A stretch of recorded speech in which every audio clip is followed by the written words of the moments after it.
All right, so another quick update on my 2022 Lowrider ST.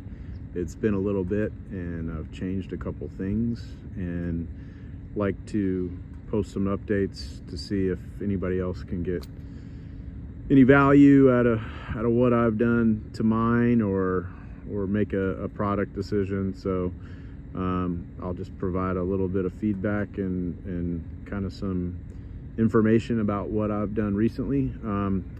I've had this thing for a little more than a year now and have taken it on a couple trips and around town a lot, and I'm really enjoying it. I have to say, like, as I get this thing more dialed in, I think it's probably the best Harley I've ever owned.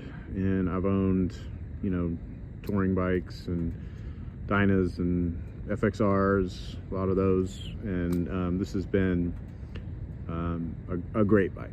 It's pretty killer.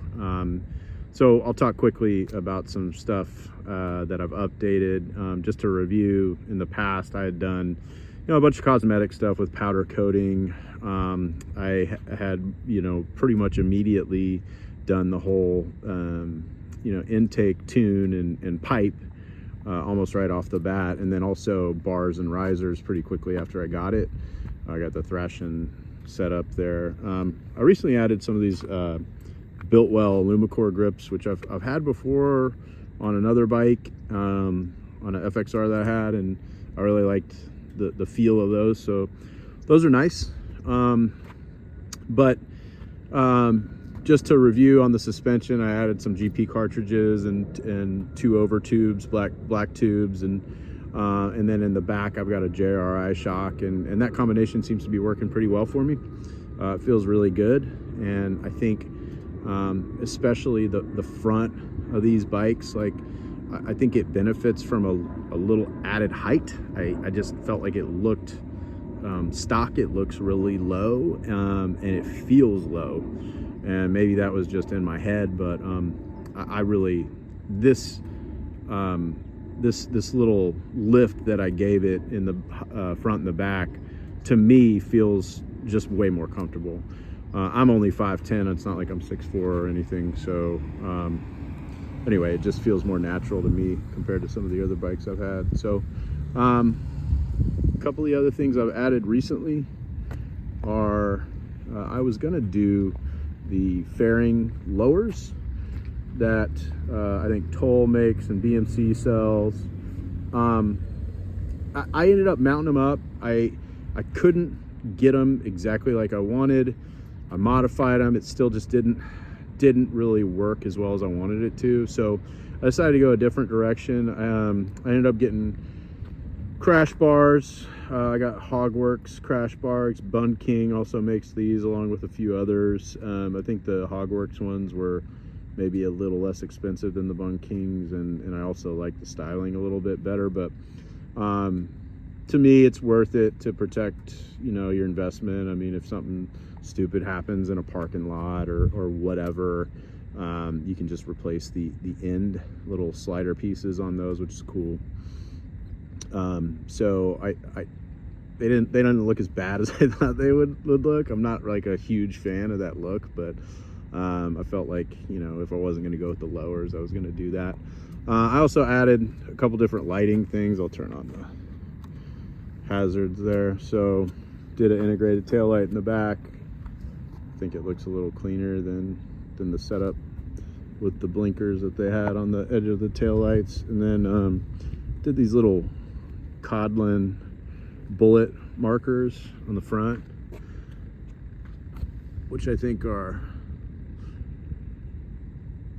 much more streamlined than the ones that came stock, and so those are pretty cool looking. I thought they actually glow white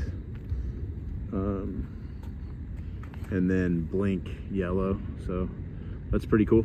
I also went with one of these headlight covers. I think a company called Dominator makes them. It's a European company. I will say, let me turn this off here. The only thing I didn't like about this headlight cover is that I've got it covered up with tape here, you can see, but it comes with a big logo on there, or brand name Dominator, and I don't really like that all over my bike, so I just put a little piece of black tape on it, and unless you get real up close you can't really see it. A couple other things that I have done on this bike, I guess fairly recently, was I did change the shift linkage, or excuse me, the brake linkage right under here.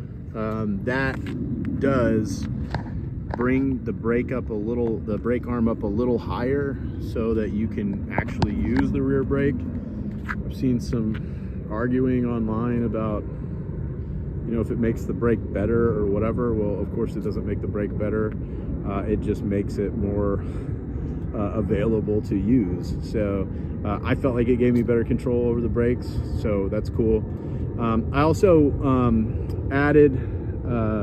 I did add a cam earlier this year. I did the Star 3030 cam, and initially had just downloaded like an updated tune from Fuel Moto to this, you know, the tuner that I had off the internet. So I rolled like that for a little bit and then took it in to get dynoed.